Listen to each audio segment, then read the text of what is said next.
नमस्कार दोस्तों, स्वागत है आप सभी का मेरे YouTube चैनल पे। आज का वीडियो जो है वो उन एस्पायरेंट्स के लिए बहुत ज़्यादा यूजफुल होने वाला है जो बैंकिंग एग्जाम्स की प्रिपरेशन कर रहे हैं, क्योंकि स्टेट बैंक ऑफ इंडिया जो है इन्होंने अपने क्लेरिकल कैडर के लिए जो रिक्रूटमेंट है, जिनको हम लोग जूनियर एसोसिएट्स का रिक्रूटमेंट भी बोलते हैं, वो उन्होंने नोटिफिकेशन जो है उसका आउट किया हुआ है और उसमें करीब करीब 5000 के करीब वैकेंसीज जो है वो आप सभी के लिए अवेलेबल है। ठीक है, तो बहुत सारे स्टूडेंट्स की मेरे पास डिमांड आ रही थी कि सर ये जो नोटिफिकेशन का पीडीएफ आया हुआ है उसमें बहुत सारी ऐसी चीजें हैं जो हम लोगों को नहीं समझ में आ रही है, तो उसको थोड़ा सा सिंप्लीफाई करके हम लोगों को बताइए।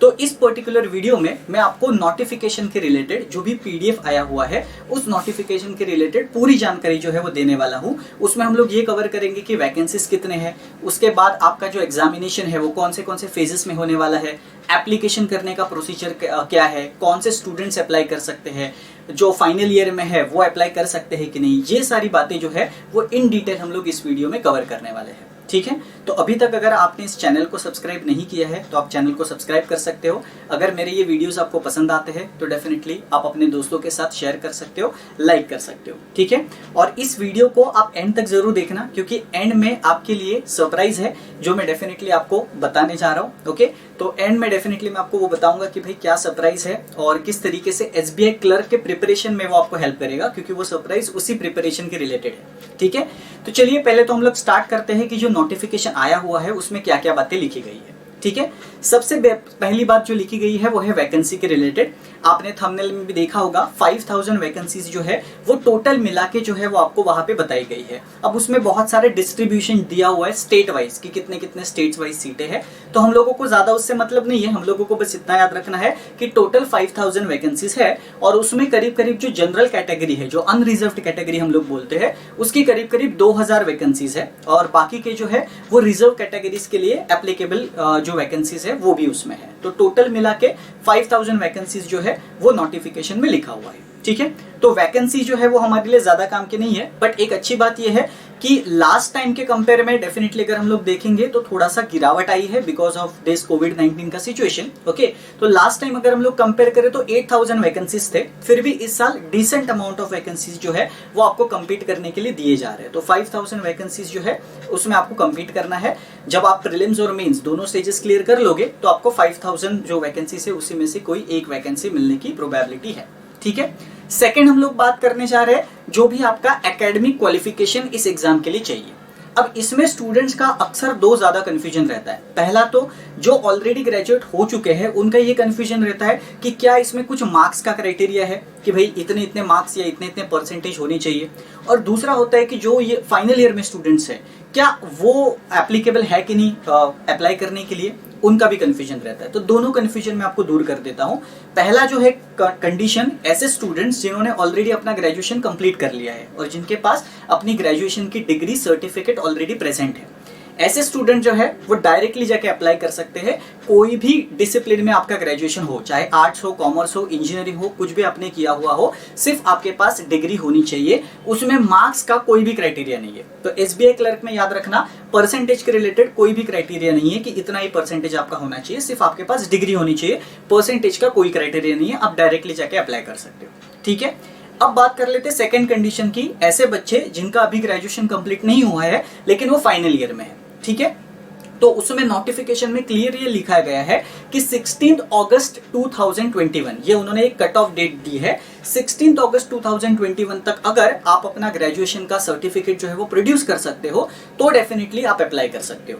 यूजुअली क्या होता है कि हमारे इंडिया में जो भी यूनिवर्सिटीज है वो अपने एग्जाम का जो रिजल्ट है फाइनल ईयर के एग्जाम का वो अगस्त से पहले पब्लिश कर देते हैं। ठीक है, तो फाइनल ईयर में जो स्टूडेंट्स है उनके लिए मेरा एडवाइस यही है कि आप डायरेक्टली अप्लाई करो, कोई प्रॉब्लम नहीं होगा। डायरेक्टली अगस्त में जाके आपको आपका जो ग्रेजुएशन का सर्टिफिकेट वगैरह है वो बहुत इजीली मिल जाता है। तो उन्होंने ये कट ऑफ डेट रखी है 16 अगस्त 2021 के पहले आपको अपना जो भी ग्रेजुएशन का सर्टिफिकेट होगा आफ्टर कंप्लीशन वो प्रोड्यूस करना होगा। बट अभी के लिए आप अप्लाई कर सकते हो, फेज 1 के लिए डेफिनेटली आप एलिजिबल हो। ठीक है, तो ये बात आपको ध्यान में रखनी है। जो स्टूडेंट्स फाइनल ईयर अभी फाइनल ईयर में है वो डायरेक्टली जाके अप्लाई कर सकते हैं। ठीक है, तो ये तो हो गई एजुकेशनल क्वालिफिकेशन के रिलेटेड बात। अब हम लोग बात करने जा रहे हैं एज के क्राइटेरियन के रिलेटेड नोटिफिकेशन में क्या है, मतलब आपका एज कितना होना चाहिए ये एग्जाम देने के लिए। ठीक है। तो इसमें जो जनरल कैटेगरी के कैंडिडेट्स है उनके लिए मिनिमम एज है 20 और मैक्सिमम एज है 28। मतलब 1 अप्रैल 2021 में आपका जो एज है वो 20 कंप्लीट हो जाना चाहिए, ठीक है। तो 20 के इक्वल होगा तो चल जाएगा और 20 के आगे होगा तो डेफिनेटली चलेगा। तो आपका जो एज का रेंज है वो मिनिमम 20 से लेके मैक्सिमम 28 तक होना चाहिए। 28 से ज्यादा अगर आपका एज है तो डेफिनेटली आप अप्लाई नहीं कर सकते। जनरल कैटेगरी के कैंडिडेट्स की यहाँ पे बात हो रही है, ठीक है। और एज रिलैक्सेशन जो है वो SC और ST और OBC ये जो कैटेगरीज है इनको मिलता है और वो मैक्सिमम एज में मिलता है। मिनिमम एज में कोई रिलैक्सेशन नहीं है, मिनिमम एज सबके लिए सेम है। 20 साल के पहले आप एग्जाम नहीं दे सकते, ये वाला 20 साल आपके कंप्लीट होने चाहिए, ओके। और 28 साल मैक्सिमम जनरल कैटेगरी के कैंडिडेट्स के लिए है, ठीक है। अब अगर हम लोग SC और ST की बात करें जो कि रिजर्व कैटेगरी से बिलोंग करते हैं, उनके लिए जो मैक्सिमम एज लिमिट है वो 33 इयर्स का हो जाता है। 5 इयर्स का उनको रिलैक्सेशन मिलता है, ठीक है। और उसी की अगर हम लोग OBC में बात करें तो OBC वालों को 3 इयर्स का रिलैक्सेशन मिलता है। तो 31 इयर्स तक उनका जो मैक्सिमम अपर एज लिमिट है वो चला जाता है, ठीक है। तो आई होप कि एज के रिलेटेड किसी को कोई डाउट होगा नहीं। आप आराम से देख लेना कि आप उस पर्टिकुलर एज के रेंज में आते हो कि नहीं। अगर आप आते हो और अगर आप कौन से कैटेगरी से बिलोंग करते हो वो भी देख लेना, जनरल, SC ST OBC, और उसके हिसाब से एज का क्राइटेरिया जो है वो आपका मैटर करेगा, ठीक है। तो चलिए अभी हम लोगों ने जो बेसिक इन्फॉर्मेशन है नोटिफिकेशन की वो तो देख ली कि एजुकेशनल क्वालिफिकेशन क्या होना चाहिए, एज क्या होना चाहिए। अब हम लोग मेन बात करेंगे सिलेक्शन प्रोसीजर की, मतलब आपका जो सिलेक्शन है वो कैसे किया जाएगा। तो आपके सिलेक्शन के लिए 2 फेजेस होंगे। फेज 1 प्रिलिमिनरी एग्जामिनेशन जिनको हम लोग बोलते हैं, और फेज 2 मेन एग्जामिनेशन जिनको हम लोग बोलते हैं। दोनों ही एग्जामिनेशन जो रहेंगे वो आपके ऑब्जेक्टिव टाइप के रहेंगे। तो पहले हम लोग बात करते हैं फेज 1 प्रिलिमिनरी एग्जामिनेशन की, ठीक है। प्रिलिमिनरी एग्जामिनेशन में आपको 100 ऑब्जेक्टिव टाइप ऑफ क्वेश्चंस पूछे जाएंगे, MCQ, ठीक है। और इसमें आपको मेन 3 सेक्शंस जो है वो देखने को मिलेंगे। बहुत सारे जो एस्पायरेंट्स हैं उनको ऑलरेडी ये पता होगा, ठीक है। एक होगा आपका सेक्शन इंग्लिश लैंग्वेज का, दूसरा होगा न्यूमेरिकल एबिलिटी का जिसको हम लोग मैथ्स भी बोलते हैं, और तीसरा होगा रीजनिंग का, ठीक है। इंग्लिश लैंग्वेज के आपको 30 क्वेश्चंस आएंगे 30 मार्क्स के लिए, मैथ्स के आपको 35 आएंगे 35 मार्क्स के लिए, रीजनिंग के 35 मार्क्स, ठीक है। तो टोटल अगर आप देखोगे तो 100 क्वेश्चंस हो जाते हैं 100 मार्क्स के लिए। एक क्वेश्चन आपका 1 मार्क का हो गया, ठीक है। और इसके लिए आपको हर सेक्शन को 20 मिनट्स का टाइम मिलता है। तो टोटल टाइम आपका हो गया 1 आवर, ठीक है। तो 1 घंटे में आपको 100 क्वेश्चंस इसमें अटेम्प्ट करने रहते हैं और 100 मार्क्स में से ही आपका जो कट ऑफ है वो लगता है, ठीक है। अब इसमें हम लोग थोड़ी सी और ज्यादा डिटेल जानकारी लेते हैं। सबसे पहले तो आपको ये याद रखना है कि इसमें जो सेक्शनल कट ऑफ है वो नहीं है। अब पहले तो मैं आपको ये बता देता हूँ कि सेक्शनल कट ऑफ होता क्या है। अब 3 सेक्शंस है बराबर, इंग्लिश, मैथ्स और रीजनिंग। तो सेक्शनल कट ऑफ जिस बैंक्स में एप्लीकेबल होता है तो उसमें वो क्या करते हैं कि हर सेक्शन में मिनिमम मार्क्स जो है वो प्रिस्क्राइब करते हैं कि भाई इंग्लिश अगर 30 मार्क्स का है तो मिनिमम 10 मार्क्स आपको आनी चाहिए, और अगर आपको मिनिमम 10 मार्क्स नहीं आते हैं तो आप वहीं पे डिस्क्वालीफाई हो जाते हो। इसको सेक्शनल कट ऑफ कहते हैं। But you have to remember SBI clerk में सेक्शनल कट ऑफ नहीं है, ओके। तो आपको ये चिंता बिल्कुल नहीं करनी कि कौन से सेक्शन में कितने मिनिमम मार्क्स लाने हैं। आपको बस जो ओवरऑल कट ऑफ है 100 मार्क्स में से कितने लाने हैं उसकी फिक्र करनी है। ओवरऑल कट ऑफ आपको क्लियर करना है, ठीक है। तो पहली बात तो ये आपको याद रखनी है, सेक्शनल कट ऑफ नहीं है। दूसरी बात, हर यहाँ पे आपका जो भी क्वेश्चन होगा हर इसमें आपको नेगेटिव मार्किंग एप्लीकेबल है। मतलब अगर आप क्वेश्चन रॉन्ग करते हो तो 1/4 पेनल्टी आपको मिलती है। मतलब क्या है कि अगर आपके 4 सवाल गलत होते हैं तो उसके लिए आपका 1 मार्क जो है वो कट होता है। मतलब एक क्वेश्चन के लिए कितने मार्क्स कट होंगे, 0.25 मार्क्स कट होंगे, ठीक है। और राइट आंसर के लिए तो आपको 1 मार्क मिल ही रहा है, लेकिन जितने आप सवाल रॉन्ग करोगे उतना आपका 1/4 जो नेगेटिव मार्किंग है वो वहां पे पेनल्टी के तौर पे एप्लीकेबल होगा। ये भी आपको याद रखना है, ठीक है।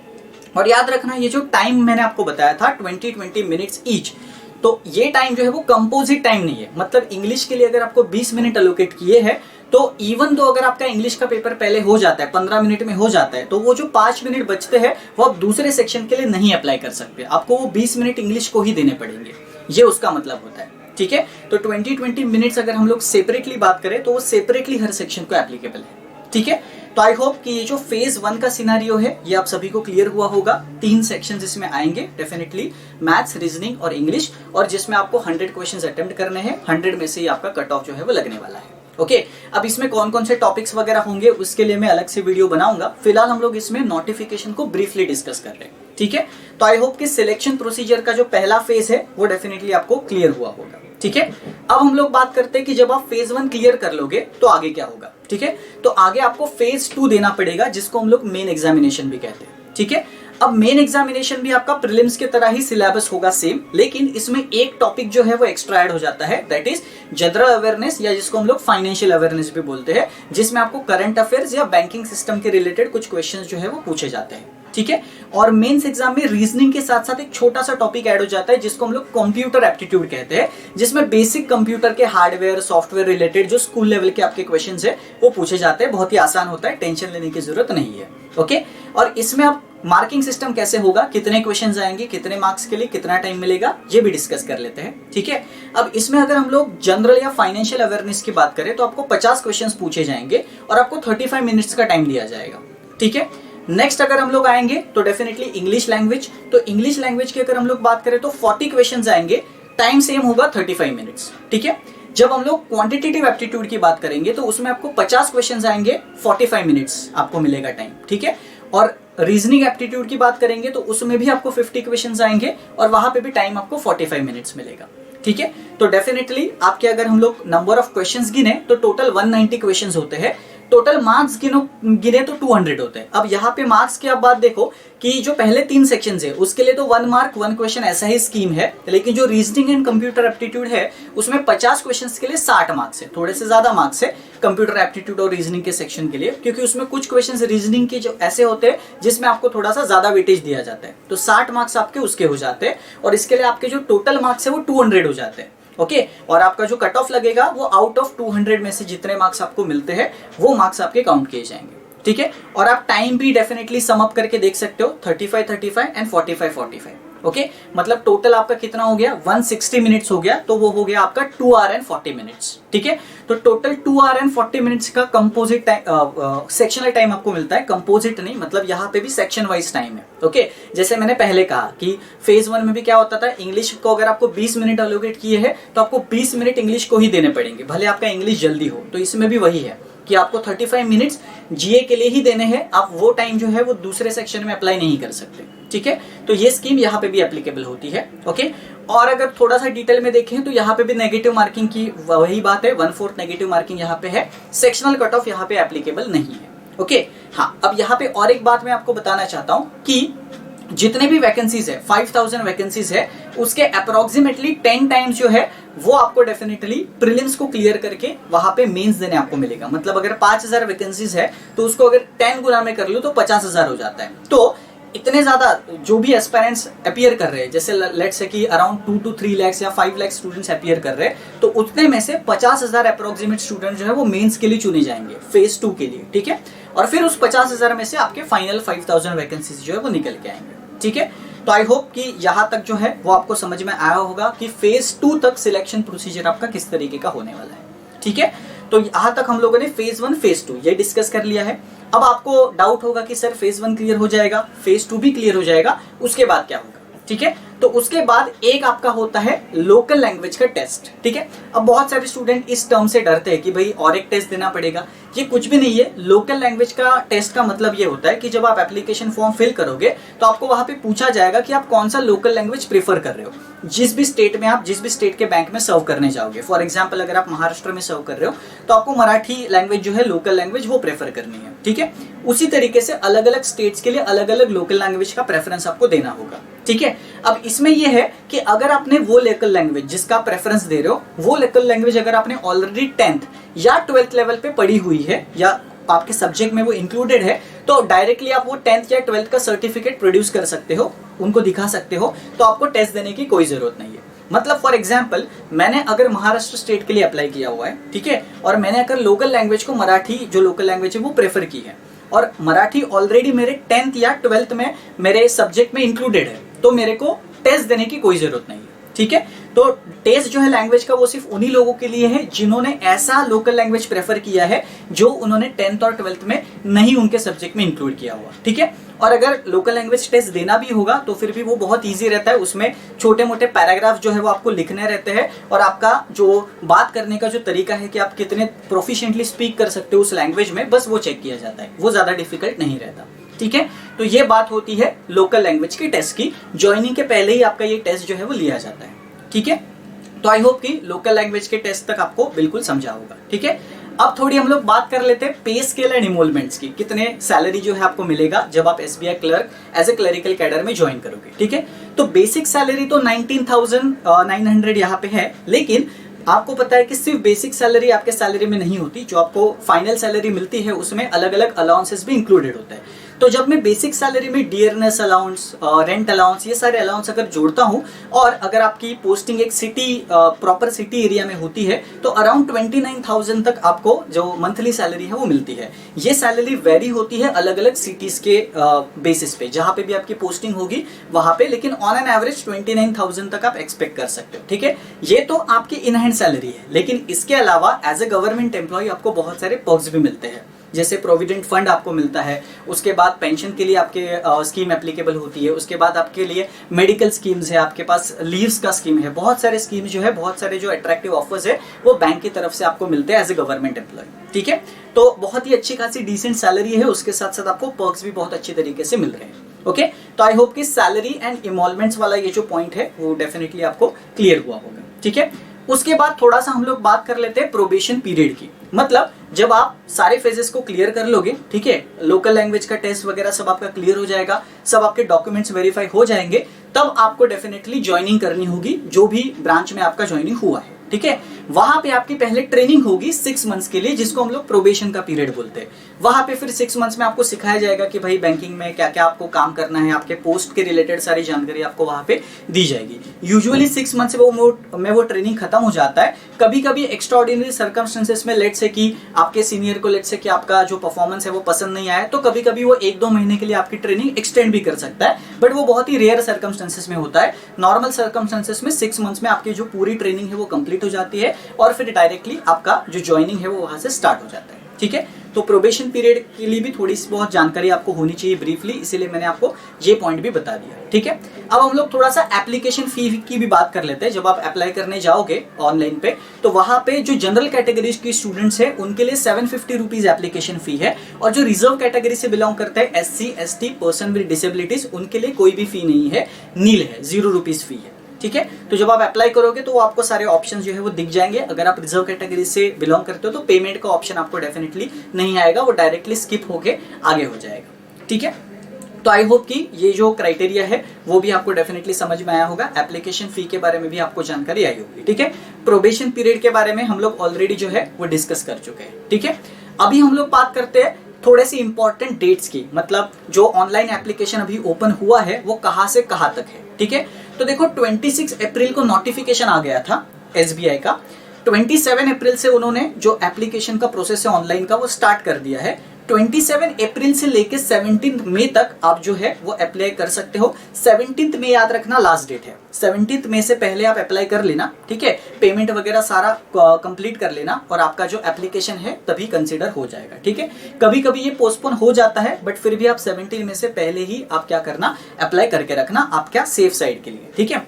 अब देखो आपको पता ही है कि कोविड-19 की सिचुएशन है, कभी भी लॉकडाउन जो है वो हो सकता है, चीजें अनसर्टन है। तो इसके लिए क्या है कि उन्होंने जो प्रिलिमिनरी एग्जाम है, फेज 1 एग्जाम या जो फेज 2 एग्जाम है, मेन एग्जाम, इसके फाइनल डेट्स अभी तक आउट नहीं किए। उन्होंने टेंटेटिव जो टाइम है वो बताया हुआ है। तो उन्होंने बोला है कि जून तक हम लोग डेफिनेटली प्रीलिम्स के एग्जाम कंडक्ट करवाने की कोशिश करेंगे। अगर सारी सिचुएशन कंट्रोल में रहती है तो जून के फर्स्ट वीक में आपका एग्जाम जो है प्रिलिमिनरी एग्जाम वो हो जाएगा, ठीक है। और जो मेन एग्जाम की हम लोग बात कर रहे हैं वो 1 महीने बाद जुलाई में हो जाएगा, क्योंकि यूजुअली रिजल्ट जो है वो जल्दी लग जाता है, 1 महीने में रिजल्ट आउट हो जाता है। तो जुलाई के एंडिंग में आपका मेन एग्जामिनेशन जो है वो होगा। अगेन मेन एग्जामिनेशन का डेट डिपेंड करता है कि आपके प्रीलिम एग्जामिनेशन कब हो रहे हैं, ठीक है। तो प्रीलिमिनरी एग्जामिनेशन टाइम पे होगा तो मेन एग्जामिनेशन भी आपका टाइम पे हो जाएगा, ठीक है। तो आई होप कि ये भी आपको क्लियर हो गया है। अभी मैं लास्ट में ब्रीफली आपको बता देता हूं कि आपको अगर अप्लाई करना है तो आप किस तरीके से स्टेप्स फॉलो कर सकते हो, कहां पे जाके आपको अप्लाई करना है, ठीक है। वैसे मैंने जो ऑफिशियल वेबसाइट है SBI की, जहां पे जाके आपको अप्लाई करना है, उसका जो लिंक है वो डिस्क्रिप्शन में देके रखा है। आप डायरेक्टली उस लिंक पे क्लिक करके जो दिए गए स्टेप्स है वो फॉलो कर सकते हो। यहाँ पे मैं आपको ब्रीफली स्टेप्स बता रहा हूँ, ठीक है। तो आपको जो ऑफिशियल वेबसाइट है sbi.co.in, ये जो SBI बैंक की ऑफिशियल वेबसाइट है, वहां पे विजिट करना है, ठीक है। जब आप विजिट करोगे तो टॉप राइट कॉर्नर पे आपको करियर्स करके मेनू मिलेगा, तो उस करियर्स पे आपको क्लिक करना है। जब आप करियर्स पे क्लिक करोगे तो अगेन आपके सामने एक पेज खुलेगा। कभी कभी वो जो मॉडल है वो ओपन होता है, उसको क्लोज कर लेना, ठीक है। एक नया पेज खुलेगा, उसमें आपको टॉप राइट कॉर्नर में अगेन लेटेस्ट अनाउंसमेंट्स का एक ऑप्शन दिखेगा। उसमें जब आप माउस लेके जाओगे तो डायरेक्टली जो लेटेस्ट क्लरिकल कैडर की रिक्रूटमेंट है उसका एड आपके सामने ओपन हो जाएगा छोटे विंडो में, और उसमें अप्लाई ऑनलाइन करके ऑप्शन रहेगा, ठीक है। तो आप अप्लाई ऑनलाइन पे क्लिक कर लेना। जैसे ही आप अप्लाई ऑनलाइन पे क्लिक करोगे, नए विंडो में एक आपका विंडो खुलेगा जिसमें दो ऑप्शंस रहेंगे, एक होगा रजिस्ट्रेशन का और एक होगा लॉगिन का, ठीक है। अब जाहिर सी बात है, जब आप पहली बार रजिस्टर करने जा रहे हो तो पहले आपको रजिस्ट्रेशन करना होगा। तो जब आप रजिस्ट्रेशन पे क्लिक करोगे ना, तो वहां पे आपको फिर आपकी इन्फॉर्मेशन पूछी जाएगी, first name, last name, address, phone number, email address सब पूछा जाएगा, क्वालिफिकेशन पूछा जाएगा, फिर आपका सिग्नेचर मांगेंगे, फिर आपका फोटो आपको अपलोड करना है। ये सारी बातें आपको ऑलरेडी पता है, ठीक है। तो ये सब इंफॉर्मेशन फिल करना, पेमेंट करना, और लास्ट स्टेप में जब आपका पूरा रजिस्ट्रेशन कंप्लीट हो जाएगा तो आपका एक रजिस्ट्रेशन आईडी और पासवर्ड जनरेट होगा जो आपके वेरीफाइड मोबाइल नंबर या वेरीफाइड ईमेल एड्रेस पे आ जाएगा, ठीक है। उस रजिस्ट्रेशन जो पासवर्ड है और आईडी है उसका यूज करके आप लॉगिन कर सकते हो, ठीक है। लॉगिन करके आपका जो एप्लीकेशन होगा उसका एक प्रिंट निकाल के रख देना। फिर जब हॉल टिकट का डेट अनाउंस हो जाएगा तो आप हॉल टिकट जो है वो डाउनलोड कर सकते हो, ठीक है। तो ब्रीफली यहाँ पे मैंने एप्लीकेशन का प्रोसीजर जो है वो बता दिया कि किस तरीके से अप्लाई करना है, ठीक है। तो आई होप कि आप सभी को ये जो पूरा नोटिफिकेशन है वो क्लियरली समझा होगा। थोड़ा सा सिंप्लीफाइड फॉर्म में मैंने आपको बता दिया है। मैंने जो पीडीएफ है नोटिफिकेशन का वो भी डिस्क्रिप्शन में अटैच किया हुआ है, वो पीडीएफ भी आप चेक कर सकते हो। उसमें से सारे ऑलमोस्ट पॉइंट जो है वो मैंने आपको इस वीडियो में एक्सप्लेन कर दिए, ठीक है। तो चलिए अभी हम लोग बात करते हैं सरप्राइजेस की, बिकॉज वीडियो के एंड में हम लोग आ चुके हैं। तो देखो, आपको पता ही है कि मैं क्वांटिटेटिव एप्टीट्यूड के अलग अलग वीडियोस इस चैनल पे डालते रहता हूँ, ठीक है। तो मैंने आपके लिए एक सीरीज जो है वो प्लान की है यूट्यूब पे ही, ओके, जिसको मैंने नाम दिया है टारगेट एसबीआई क्लर्क 2021 सीरीज, ठीक है। इस सीरीज में मैं आपको 1 मई से लेकर 31 मई तक, ये जो एक महीने का टाइम पीरियड है, इसमें रोज एक वीडियो प्रोवाइड करूंगा जो आपको एसबीआई क्लर्क 2021 के लिए रेडी करेगा, क्वांट्स के सेक्शन के लिए, ठीक है। मैथ्स के सेक्शन पे की मैं यहाँ पे बात कर रहा हूँ। तो इसमें मैं आपको प्रीलिम्स और मेंस के पहले स्ट्रेटेजी बताऊंगा कि क्वांट्स की क्या स्ट्रेटेजी प्रीलिम्स और मेंस में होनी चाहिए जिससे आपके ज्यादा नंबर आए क्वांटिटेटिव एप्टीट्यूड या मैथ्स के सेक्शन में, ठीक है। फिर मैं इसमें आपको जो अलग अलग टॉपिक वाइज वीडियोस है वो भी प्रोवाइड करूंगा कि कौन से टॉपिक को कितना वेटेज आपको देना है। हर एक टॉपिक के कॉन्सेप्ट जो है उसके रिलेटेड भी मैं वीडियोस जो है वो डालता रहूंगा रोज, ठीक है। और उसमें मैं कोशिश करूंगा कि जो भी क्वेश्चंस मैं एक्सप्लेन कर रहा हूं वो सारे के सारे प्रीवियस ईयर के ही क्वेश्चंस होंगे जो एसबीआई क्लर्क के एग्जाम में पूछे जा चुके होंगे। तो लेवल बिल्कुल एसबीआई क्लर्क का ही रहेगा और प्रीलिम्स और मेंस दोनों के लिए वो होगा, ठीक है। तो 1 मई से लेकर 31 मई तक ये सीरीज मैंने प्लान की है। पहला वीडियो 1 मई को आएगा, तो आप सब लोग वो वीडियो जरूर देखना। पहला वीडियो होगा स्ट्रैटेजी के रिलेटेड कि क्वांट्स के रिलेटेड आपकी क्या स्ट्रैटेजी होनी चाहिए, कौन कौन सी बातें जो है आपको क्वांट्स में प्रिपेयर करनी है, ध्यान में रखनी है। और उसके बाद में डिटेल टॉपिक वाइज जो वीडियोज है वो बनाना स्टार्ट कर दूंगा, ठीक है। तो आई होप कि ये जो पूरा वीडियो सीरीज है वो डेफिनेटली आपके एसबीआई क्लर्क के प्रिपरेशन में हेल्प करेगा। 31 मई तक मैंने इसलिए एंड डेट रखा है क्योंकि यूजुअली आपके जून के फर्स्ट डेट में एग्जाम होने का चांस है ना। तो 31 मई तक आपके सारे वीडियोस जो है वो देख के भी हो जाएंगे, फिर थोड़ा टाइम आपको प्रैक्टिस के लिए भी मिल जाएगा, रिवाइज करने के लिए, और फिर बड़े आराम से कॉन्फिडेंट होकर आप एग्जाम के लिए प्रिपेयर हो सकते हो, ठीक है। तो देखो, बहुत अच्छा टाइम है, बहुत अच्छी अपॉर्चुनिटी भी है ना। पूरा एक महीने का टाइम आपको मिल रहा है प्रिपरेशन के लिए, पूरा जोर लगा के प्रिपेयर करना, ठीक है। और मेरे वीडियोस जो है वो तो बीच बीच में आते ही रहेंगे। और 1 मई से 31 मई तक तो रोज वीडियोस आएंगे, डेली एक वीडियो आएगा, है ना। तो उसको लेके आप क्वांट्स का जो सेक्शन है वो बिल्कुल अच्छी तरीके से प्रिपेयर कर सकते हो। बाकी के सेक्शंस भी आसान है, उसमें भी आपको ज्यादा टाइम नहीं लगेगा प्रिपेयर करने के लिए, ठीक है। तो उम्मीद करता हूं आपको ये जो वीडियो है वो बहुत पसंद आया होगा, इंटरेस्टिंग लगा होगा। अगर आपको इंटरेस्टिंग लगा है तो मैक्सिमम लोगों तक ये शेयर कीजिए। डेफिनेटली जिनको भी जरूरत होगी तो ये वीडियो देख सकता है, अप्लाई कर सकता है, बहुत अच्छी अपॉर्चुनिटी है, ठीक है। तो चलिए फिर हम लोग मिलते हैं अगले वीडियो में, तब तक के लिए stay safe and keep learning.